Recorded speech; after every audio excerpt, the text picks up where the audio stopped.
Hyderabad railway station. आधी रात का मुसाफिर। ये कहानी है हैदराबाद के कदीम रेलवे स्टेशन की, जो अपनी भारी भरकम इमारत और तारीख के बोझ तले कई ऐसे राज छुपाए हुए है जिन्हें रात के सन्नाटे में कोई तन्हा मुसाफिर महसूस कर सकता है।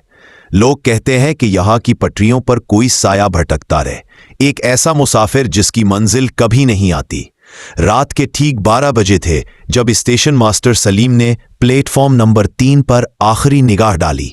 आज रात सब कुछ मामूल के मुताबिक था, या शायद वो खुद को यही यकीन दिला रहा था।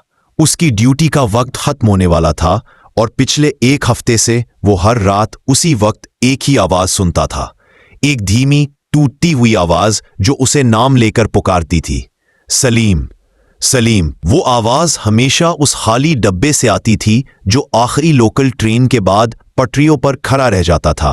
वो डब्बा जो हमेशा स्याह और वीरान नजर आता था। सलीम पिछले 15 साल से उस स्टेशन पर काम कर रहा था और उसने ऐसी सैकड़ों कहानियां सुनी थी जो स्टेशन की दीवारों और पटरियों के दरमियान दबी हुई थीं। लेकिन ये आवाज, ये पुकार से अंदर तक हिला देती थी।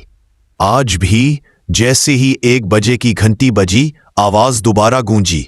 सलीम ने अपनी टॉर्च उठाई और दिल में बिस्मिल्लाह पढ़कर प्लेटफॉर्म नंबर 3 की तरफ बढ़ा।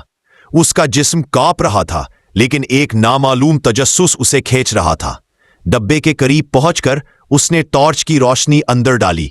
डब्बा खाली था, मगर कोने में एक पुरानी जंग आलूद ट्रंक रखी थी। कौन है? सलीम की आवाज हलक में फंस गई।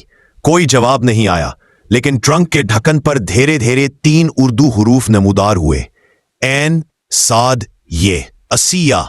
सलीम को याद आया, 40 साल पहले एक ट्रेन हादसा हुआ था। एक नौजवान लड़की असिया अपने दुल्हन के जोड़े में सफर कर रही थी, जो कभी अपनी ससुराल नहीं पहुंच सकी। उसकी लाश कभी नहीं मिली थी, सिर्फ उसका सामान, जिसमें यह ट्रंक भी शामिल थी, बिखरा हुआ मिला था। सलीम ने गहरा सांस लिया और ट्रंक खोलने की कोशिश की। वो ताला लगा हुआ था। अचानक डब्बे के शीशे पर एक साया तेजी से झलका। सलीम ने मुड़कर देखा, एक औरत का हयोला सफेद लिबास में मलबूस हवा में मुअल्लक था। उसका चेहरा आंसुओं में डूबा। आवाज सलीम के कानों में बराह रास्त गूंजी, जैसे कोई सरगोशी कर रहा हो। तुम्हें सच्चाई सुननी है? सलीम वहीं जम गया। उसके कदम जमीन से चिपक गए। इसिया का साया आहिस्ता आहिस्ता ट्रंक की तरफ बढ़ा और उसने कांपते हुए हाथ से ट्रंक को छुआ। ताला चटक कर टूट गया। ये वो डब्बा है जहां मेरी आखिरी रात गुजरी थी, इसिया ने कहा।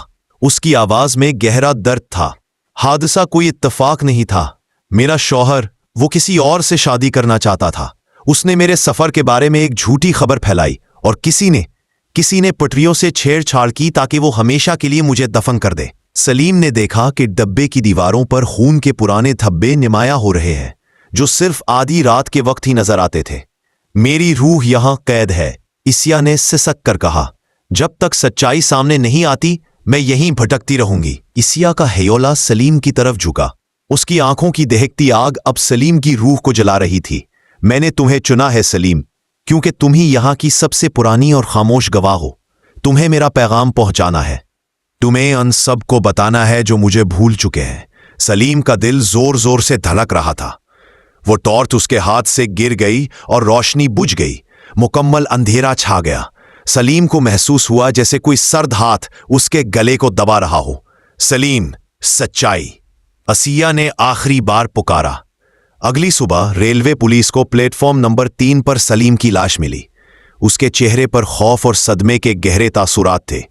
हैरत अंगेज बात यह थी कि उसकी गर्दन पर कोई जख्म नहीं था, लेकिन उसकी उंगलियों ने एक कागज के टुकड़े को मजबूती से पकड़ रखा था, जिस पर उर्दू में यही 3 हुरूफ लिखे थे, ऐन साद ये। और उस रात के बाद से हैदराबाद रेलवे स्टेशन पर एक नई अफवाह फैल गई। हर रात आधी रात के बाद एक मुसाफिर की आवाज सुनाई देती है, जो एक नामालूम मंजिल के लिए ट्रेन का इंतजार कर रहा होता है। लोग कहते हैं कि वो स्टेशन मास्टर सलीम की रूह है, जो अब असिया की कहानी सुनाकर इसके साथ भटकने पर मजबूर है। आज भी जब आप प्लेटफॉर्म नंबर 3 के करीब खड़े हो, तो रात के सन्नाटे में एक धीमी सरगोशी सुन सकते हैं, सच्चाई, असिया, सच्चाई। मैं आपके लिए हैदराबाद रेलवे स्टेशन की मजीद दिलचस्प और खौफनाक कहानियां लिख सकता हूं। क्या आप कोई और कहानी सुनना चाहेंगे? मेरा नाम नजर है। क्या आपको ऐसी स्टोरी सुनना पसंद है तो मुझे सब्सक्राइब करें और अगली जगह का नाम बताइए कमेंट में।